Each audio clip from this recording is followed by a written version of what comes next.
Hello, good morning, good afternoon, and good evening, depending on your time zone. Thank you to all the participants for joining us today. On behalf of everyone here at SES Consulting Services, I'd like to welcome you to today's webinar. I'm your host, Bonnie Holman, SES Consulting Services Managing Director.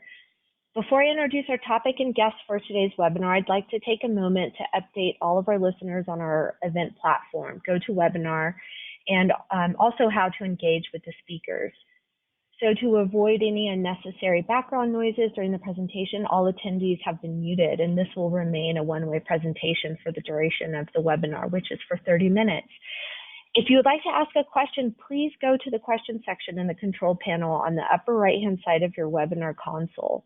Once you type your question and hit send, we will receive that question for review, and depending on the time allotted at the end of the presentation, we'll either make an effort to answer all the questions submitted, or if we run out of time, we'll provide a summary answer to questions when we send out the presentation after we wrap up. And with that said, today's presentation and slides will be sent to all registrants, and that will occur within the next day or two. So today's presentation is going to be led by myself and two co-presenters. I have with me today my colleague Stephanie Ellis, Senior Project Manager with SES Consulting Services, and we are also joined by Tavio Beniti, Program Manager for the GHG Footprint Verification Program at our sister company, SES Global Services. And I'm going to get us started today, so let's go ahead and get going. So this is just an overview of CDP. The topic of the webinar is understanding and reporting of CDP for the 2023 disclosure season. So CDP is formerly the Carbon Disclosure Project. They began as an organization in 2020. Over the past 20 years, the nonprofit has grown to become the largest global reporting system for environmental impacts. It's used by investors, companies, cities, states, and regions. So in 2022, nearly 20,000 institutions reported their environmental impacts through CDP, and that included 18,700 companies and 1,100 cities, states, and regions. And those institutions were represented by 135 countries. The CDP disclosure system has 3 core disclosure topics. There's water with 85 base questions, forests with 80 questions, and climate with 136 base questions. Next year, CDP will be launching a plastics questionnaire, and we'll see non-scoring plastics questions added to the disclosures for this year. The number of base questions are included for each questionnaire, although keep in mind that that number increases if your company qualifies for sector-specific questions or supply chain modules. So these numbers are really just the least number of questions that you would be answering to within a questionnaire. And the CDP Global Disclosure System is increasingly being leveraged by business, financial markets, and governments. In 2022, over 280 major brands whose annual procurement spend totals $6.4 trillion leveraged the CDP system to request suppliers to report their environmental data through the system.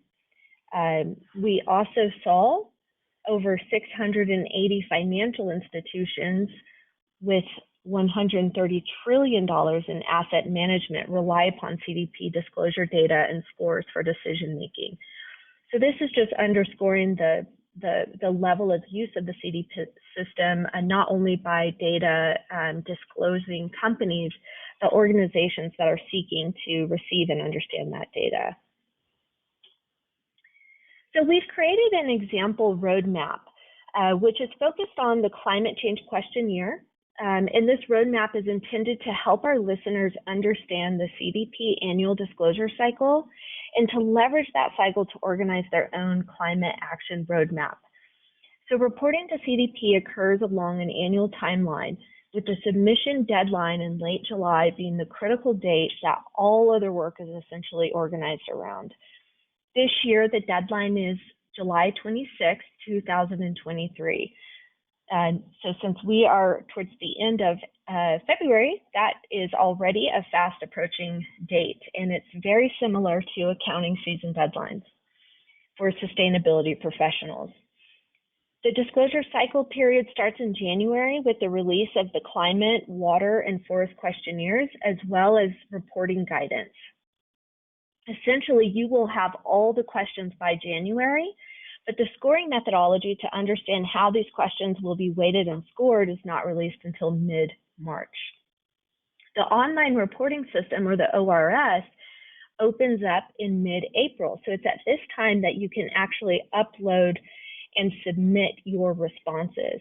And that timeline to submit your responses on the system occurs between April and that July deadline. However, you are going to have to wait until December to get your scores. Those are released at the end of the year for all companies submitting their questionnaires by the scoring deadline. In terms of executing a client roadmap, we also recommend starting in January. So in January, we really recommend getting started, creating a plan, starting to engage your internal and external resources, collecting data, and conducting your greenhouse gas inventories. Immediately after you finalize conducting your inventories, you can start the verification process. You'll also begin and continue to collect more data that cover the other reporting sections within the questionnaires. And you can begin to formulate your draft responses. Once the online system has opened up and the scoring methodology has been published, you can really review your responses with regards to how they might score, and you can start uploading those responses to the system. What that means is those that get an early jump on the process may be ready to fully submit their questionnaires early. And we tend to see that happening around the end of May, beginning of June timeframe. The next 2 months until the deadline is really when all the other companies that haven't gotten a jump or are really just juggling a lot of balls perhaps are continuing to prepare responses.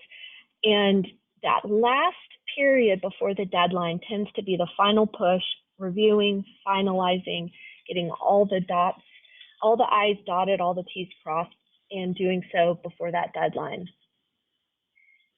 After submission, we like to use the time until the end of the year to carry out a scoring assessment, which is essentially understanding how your scores in the disclosure cycle are stacking up against the scoring methodology. This is kind of a post-submission work, and it's really important to inform key activities that you can carry out through the end of the year to not only increase your ESG performance, but improve your score in the next year.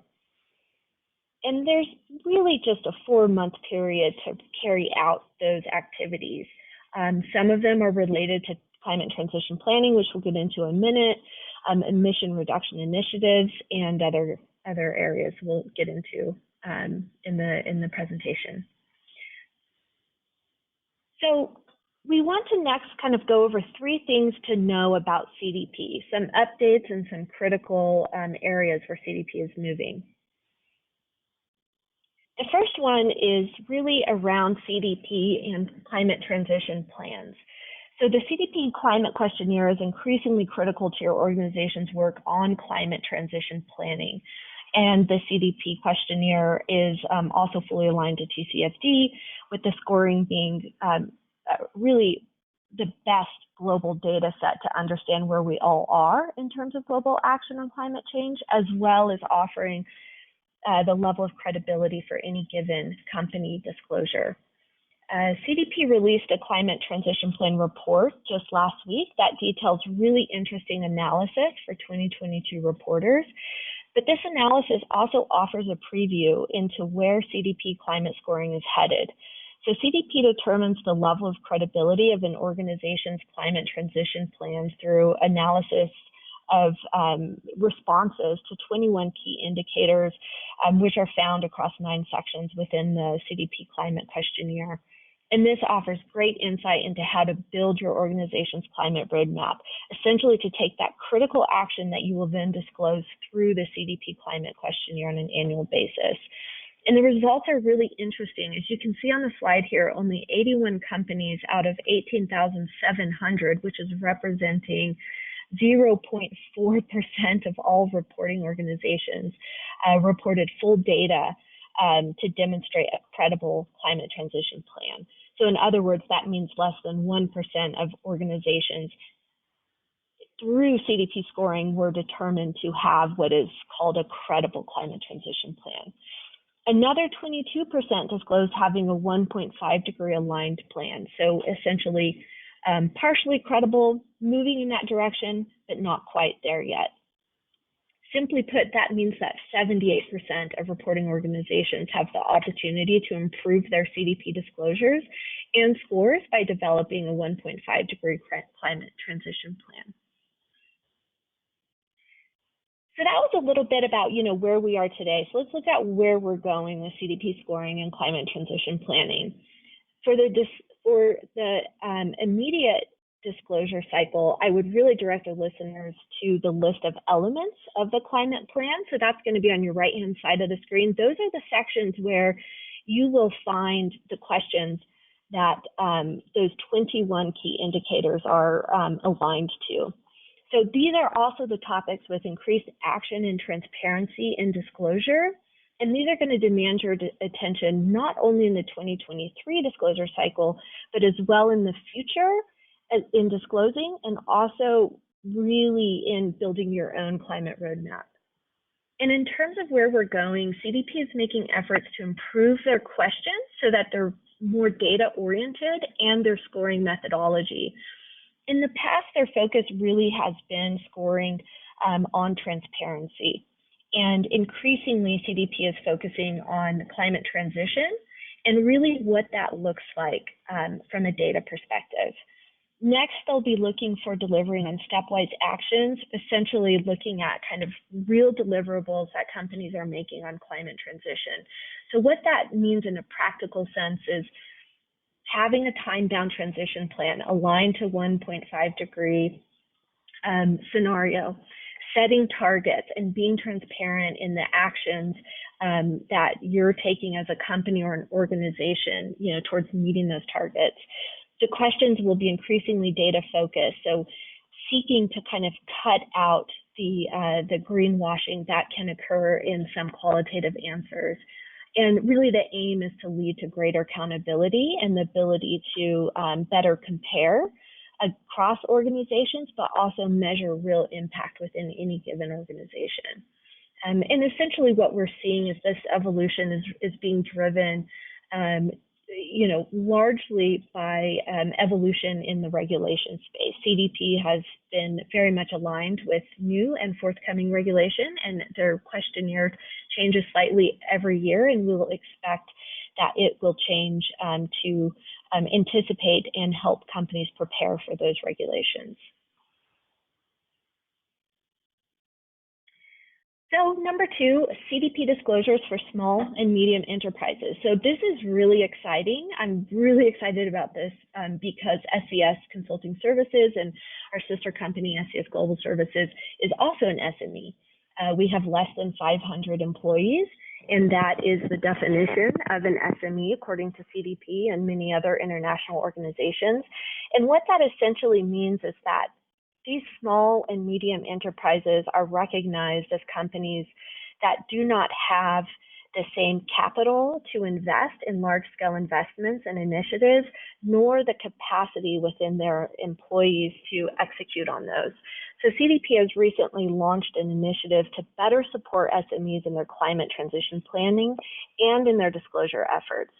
The SME framework was developed to provide a more standardized set of opportunities, as well as setting those expectations for SMEs so that they can focus their disclosures on a core set of questions that are most relevant to their size of an organization. And those are essentially the core modules: measure, commit, take action, achieve impact. And then drilling that down, there's 4 other modules where there's specific kind of data that's being asked: energy reporting, value chain, management and resilience, and climate solutions. I'm really excited about this framework. It's being piloted this year, so SMEs won't quite see this, their questionnaire might not be, totally different this year, but this is really something to look at. And if you have any questions about this, we're here to support you. So please reach out about the SME framework if it's of interest and relevancy to you. So now I'm going to pass the baton over to my colleague Stephanie to talk about supply chain. Over to you, Stephanie. Awesome. Thanks, Bonnie. So CDP is a great resource to support supply chain engagement activities. And as they make it easy for CDP members to request information of their suppliers through a request to disclose to CDP. Now, this supply chain section is not always present for folks in their custom questionnaires. So if you're looking at this with a bewildered face, don't fret. It's likely you just haven't been requested yet. So we're seeing more companies every year making these requests of our clients. So this may be something to dig into sooner than later, even if you're not being requested this year. So this section generally covers a number of reporting questions that relate to a company's emissions, commodities, or water intensity metrics that are allocated to a requesting customer, the challenges to disclosing that information, methods for improving your abilities to disclose, project collaborations that have been implemented due to these requests, product level intensity metrics, and more. So if you are a company that is being requested, you should expect to see the supply chain section added to the end of your climate, water, or forest questionnaire. So make sure you've prepared information to be able to discuss these details, and expect that your customer that is requesting you to disclose this will be taking a close look at this section. So be mindful of that. Awesome. So now I'm going to dig into 5 key things that you can start now that will help your CDP reporting season just run a bit smoother. So this can include CDP reporting support and planning, starting your greenhouse gas inventories, gathering company sustainability governance documentation, consider your sector-specific questionnaire requirements, get your inventory verified. And so we're going to dig into this in the coming slides and a little bit more detail. So our number 1 suggestion for action items is CDP reporting support and planning. CDP reporting is not something to take lightly, especially if you're being requested by a customer, and it will save you a lot of stress if you start early on. So make sure you engage with your in-house resources soon to set up expectations for each milestone along the way. And feel free to reference our timeline slide presented earlier to help with your planning and start piecing together your timeline to submit that by that deadline on July 26th, which seems far away at this time, but those dates really sneak up on you. So additionally, CDP tends to be a very busy time for sustainability consultants. So if you are looking for reporting support or leadership in your reporting process, we highly recommend you to book your consultants now to ensure you have the support you will need.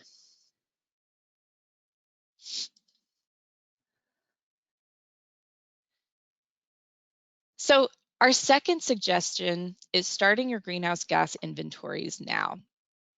To get started with this, you will want to make sure your organizational boundaries are aligned with the greenhouse gas protocol standards to eliminate chance of double counting emissions. Boundary types include an equity share or control approach. So we most commonly see our clients use control approach, where anything in your company's direct control that would include any facilities you own or operate will be included in your Scope 1 and Scope 2 greenhouse gas inventory, and activities outside of your control, such as third-party logistics, would be allocated into one of the 15 Scope 3 categories. So once you have your boundaries set, you can start gathering your data. So this oftentimes is the task that takes the longest for our clients to do, and this really will hold up finalizing other tasks, such as verification. So especially if your company has never completed a greenhouse gas inventory, we recommend starting this process sooner than later. Types of data you will want to gather include things such as any fuel combustion or mobile vehicle or stationary combustion needed for things like boilers or generators, refrigerant recharge amounts for AC units or industrial refrigerators, utility bills for electricity and gas, and water usage if you are completing a CDP water questionnaire. Additionally, if you're looking into your Scope 3 emissions, you will need to better understand which of the 15 categories are even relevant for your operations and develop your methodology for calculating. So this tends to be very customized to your operations and will take some time to digest and figure out, especially if you haven't done this before. So following these activities, you can now calculate your emissions.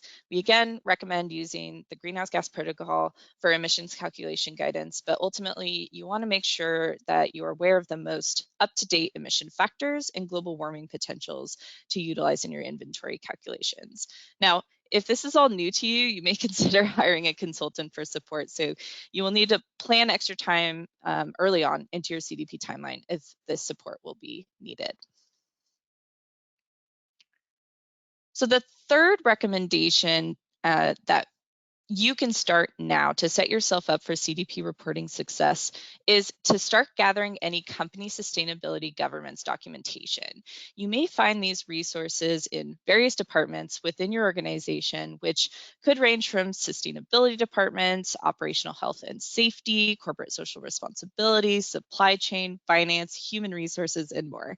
Essentially, you should be gathering information on internal policies and procedures that could provide insight into how your operations may impact the environment, your workers, the community at large, company financials, and/or industry change. Items that would be beneficial could include sustainability reports, policies related to supply chain, environment, or people, risk and opportunity assessments, and more. These governance items will provide great insights into what content you could be sharing in your disclosures and will likely influence potential risks and opportunities in the realm of sustainability, which has been a large part of CDP disclosures in the past for scoring. So our last note here really flags an important consideration. Those leading your company's CDP reporting activities should engage early on with leadership to understand what your company is even willing to disclose regarding these items. And any process for sign-off and approvals should be understood, and make sure to add that time in for those approvals into your CDP planning timeline. Our fourth recommendation is considering your sector-specific questionnaire requirements. And for the sake of time, I won't go into too much detail here, but we wanted to flag for you all that if you fall into any of these sectors listed, your questionnaire will be longer, so your lift will be greater. This just puts emphasis on making sure you plan your time accordingly to meet necessary deadlines by the July 26th submission. And we recommend checking out past questionnaires and CDP guidance for your specific sector to help you prepare your disclosure materials accordingly. So last but not least, our fifth recommendation for things to start now in your CDP journey is verification of your greenhouse gas inventories. Verification is a great way to show accuracy to your stakeholders in reporting, and by completing verification activities, this can boost your CDP scores. So at this time, I'm going to pass the baton now to our last presenter, who will dig into a little more detail on verification. So here's Tavio Benetti from SES Global Services. Thank you, Stephanie. So verification, why do we need it? So the first thing to understand here is that inherently your greenhouse gas inventory, it is a really complex system.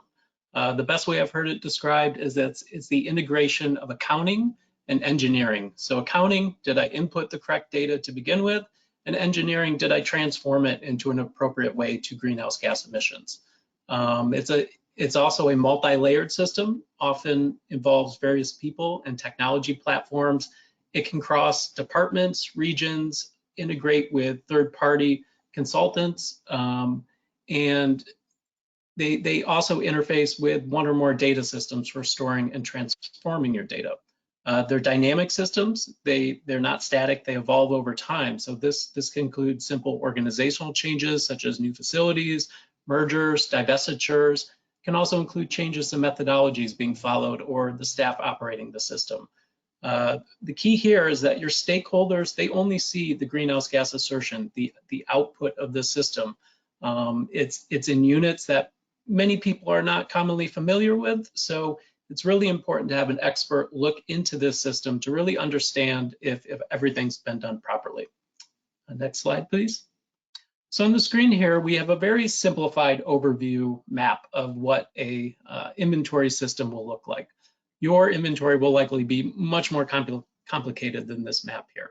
So, but as one simple example, primary data records like your energy invoices, they're entered into a tracking system, and through various calculations and aggregations are rolled up into the final greenhouse gas assertion.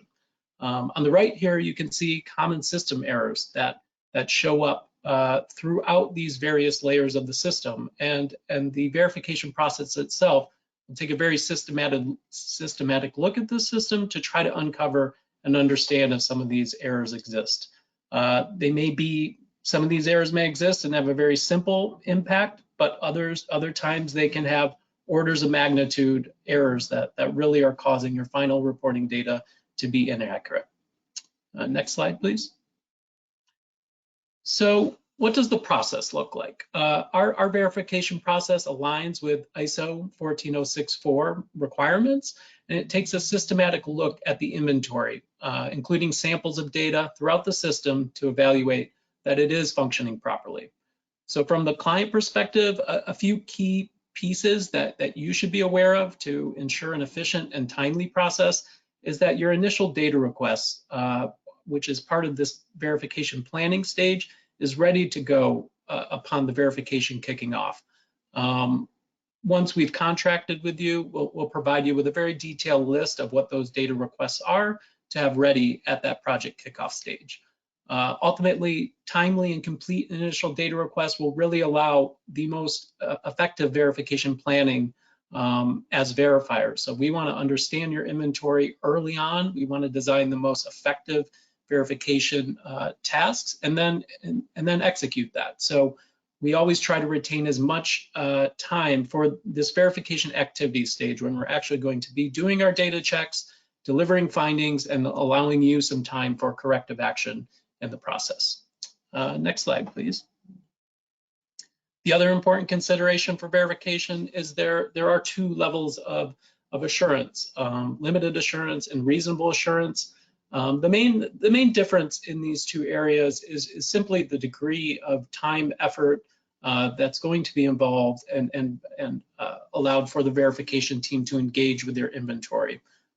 Typically, what we see is that first-time reporters, first-time verifiers, they often will start at a limited level of assurance, and we find that that's a really good balance of value, timing, and an efficient process. So we can really accomplish a lot at that level of assurance. Next slide, please. So in terms of timing, that really is also a very big consideration in the verification process. We looked at the overall CDP schedule earlier. The verification step, as soon as your inventory is ready and prepared, we can get going on that. We ask for a minimum of 8 weeks from that initial data delivery. So once you've had that complete initial data request to us, we look at an 8-week timeline. Important other considerations to take in is that peak demand for this service, really it's already begun and runs right up into that deadline. So you really should reserve your spot today as soon as possible to make sure that we can schedule you into that process, and know that right up against that July reporting deadline is really a high peak demand period. So things you can do today to really ensure that that is a smooth process. I mentioned about your initial data presentation, really clear methodology, transparency into your calculation. All of those are actionable steps that you can take to ensure that your verification runs smoothly. And I believe that's the last slide for me. I'll kick it back over to Bonnie for some closing thoughts. Great, thank you, Tavio. Well, we are 1 minute to 8:30, so we're about out of time. So I'll leave you with a final note. If you are interested in any CDP report, whether it's support with CDP disclosures, which would occur at the SES Consulting Services firm, or verification, which would occur with SES Global Services, you have our contact information here to be able to reach out. And actually, we have a early bird discount that we're running through March 15th. So if you are interested in services, please jot down that promotional code, and we'll get you that early bird discount. I'd like to thank Stephanie and Tavio for presenting today, and all of our guests who listened in.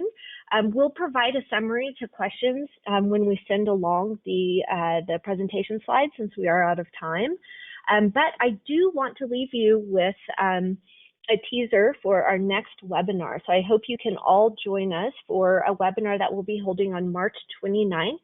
And this is going to be focusing on the U.S. government's FAR greenhouse gas rules. So really looking at what contractors need to know to prepare for this forthcoming rule on greenhouse gas reporting. Thank you so much for joining, and until we see you again, we hope you all stay safe and healthy. Goodbye.